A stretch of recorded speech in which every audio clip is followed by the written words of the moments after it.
Bien, donc j'ai continué les exercices. Donc c'est un peu du même type que l'exercice précédent, c'est la nature de la série de termes général un est égal à exponentielle moins racine de n plus 1.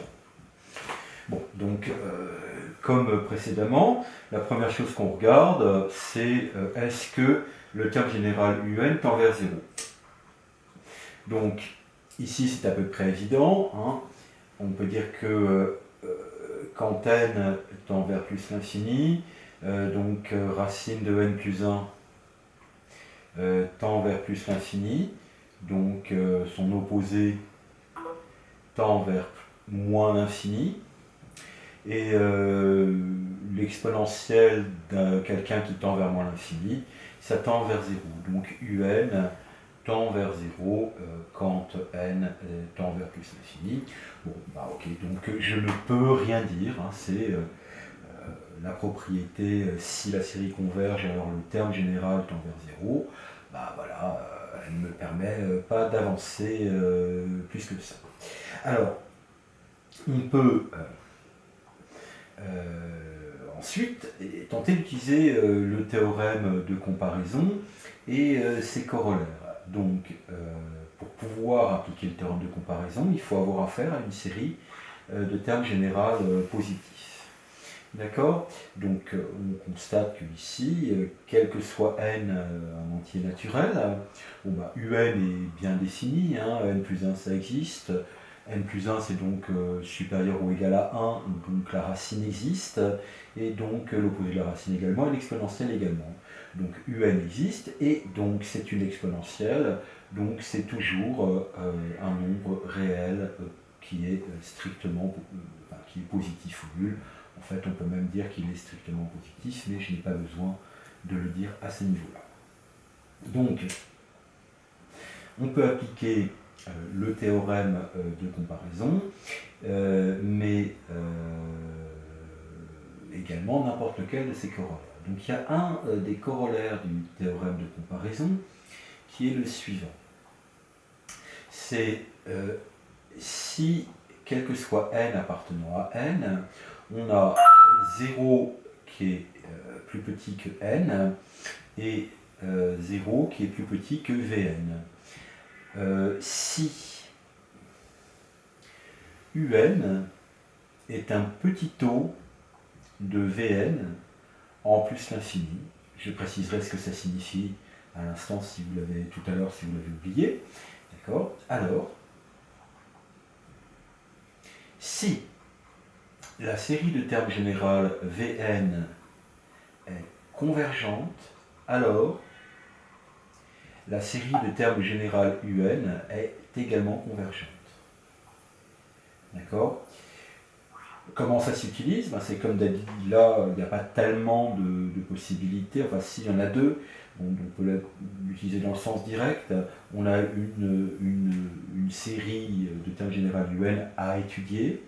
On essaie de montrer que le terme général un est un petit taux de Vn, où Vn est une série connue, dont comportement est connu et dont comportement est convergent. Si on arrive à écrire ça avec une série convergente, alors bah, la série de termes général un est convergente.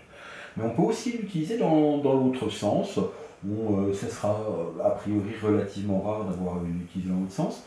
Mais enfin, si on arrive à montrer que un est un petit taux de Vn, et que on sait que un est divergente, bon, bah, à ce moment-là, la série de termes général Vn sera également divergente. Alors, si je prends l'exemple sur lequel je suis en train de travailler, on se dit exponentielle de moins racine de n, c'est a priori quelque chose qui tend vers 0 très très vite, qui tend beaucoup plus vite en fait que n'importe quelle puissance de n. Donc ce que je vais essayer de montrer, que un, c'est-à-dire exponentielle de moins racine de n plus 1, est un petit taux de 1 sur n2. Je vous rappelle que pour montrer que UN est un petit taux de Vn, il faut réussir à écrire que UN est égal à Vn, d'accord? Que UN est égal à Vn fois un epsilon de n avec epsilon de n qui tend vers 0 quand n tend vers plus l'infini. Donc ici, il faut que j'écrive simplement que UN est égal à 1 sur N2 fois quelque chose. Évidemment, il faut que l'égalité soit vraie, donc le quelque chose en question, c'est n au carré, de manière à ce qu'il y ait une simplification, exponentielle, moins racine de n plus 1. Et ici, je vais essayer de montrer, donc je vais démontrer que cette quantité-là tend vers 0. Pour cela, je m'appuie sur des résultats que je connais.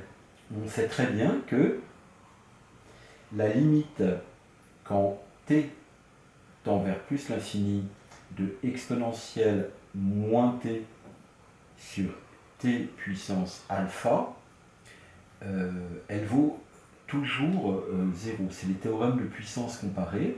Le exponentielle moins t tend vers 0 suffisamment rapidement pour contrer ce t... excusez-moi, c'est t puissance alpha qui lui aura tendance à tendre vers plus l'infini. D'accord? Donc ça vaudra 0, hein, quel que soit alpha positif. Excusez-moi. Donc ici, la quantité qui va jouer le rôle de t, ça va être racine de n plus 1. D'accord? Donc racine de n plus 1. Donc là, j'ai déjà moins 2, donc on voit qu'on n'est pas vraiment très très loin. Donc ce que je vous propose, c'est d'écrire que n au carré exponentielle moins racine de n plus 1, bien ça fait donc n au carré. On va avoir ce exponentielle moins racine de n plus 1. Et ici, on va écrire une puissance suffisamment élevée de racine de n plus 1 pour que le terme qui reste ici, donc racine de n plus 1, et je vais maintenant choisir la puissance, de manière à ce que ceci tende également vers 0. Là, je vais écrire une puissance, je ne vous dis pas tout de suite laquelle, d'accord? Donc je vais essayer que ce soit simple, mais ce que je veux surtout, c'est que ça continue, que ça ne tende pas vers l'infini. Donc là, actuellement, si je laissais comme ça tendrait vers plus l'infini, et j'aurais une forme indéterminée. Bon, c'est clair que c'est ce côté-là qui va gagner, mais enfin, je vais essayer de le démontrer. Donc là, la puissance que j'ai choisie, c'est 6. Pour quelle raison? Parce que la racine, c'est une puissance 1,5. Donc si j'élève à la puissance 6, ça me donnera du n au cube, globalement. Et n sur n au cube, ça tendra bien vers 0. Donc ici, je mets une puissance 6. Donc là, je mets également une puissance 6. Donc ça me donne n au carré exponentielle moins racine de n plus 1, qui est égal à n au carré. Donc une racine à puissance 6, ça donne n plus 1 puissance 3. n plus 1 racine puissance 6 exponentielle de moins racine n plus 1. Tout ceci, ça tend vers 0. Et tout ça, ça tend également vers 0, puisque, vous voyez, si vous développez le cube, ça va démarrer par n au cube, plus 3n au carré, plus 3n plus 1. Et en plus l'infini, on regarde le rapport des termes de plus degré. Donc ici, ce sera n au carré sur n au cube qui tend bien vers 0. Donc quand n tend vers plus l'infini.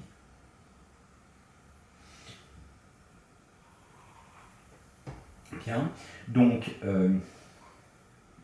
on est tout à fait content, puisqu'en fait, ce qu'on vient d'établir, c'est que UN est un petit taux de 1 sur N2.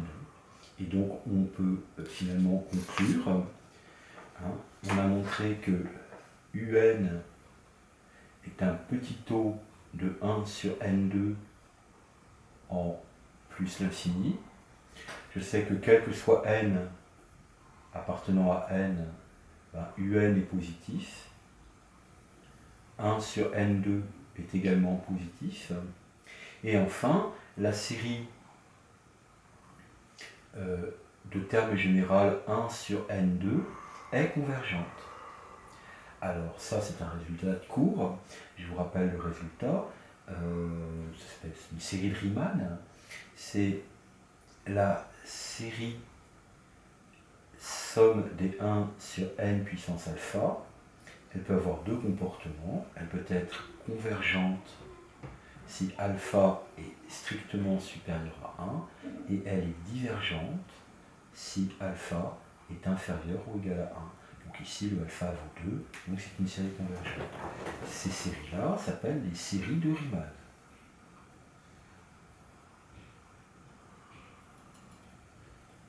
Donc voilà un exercice de fait.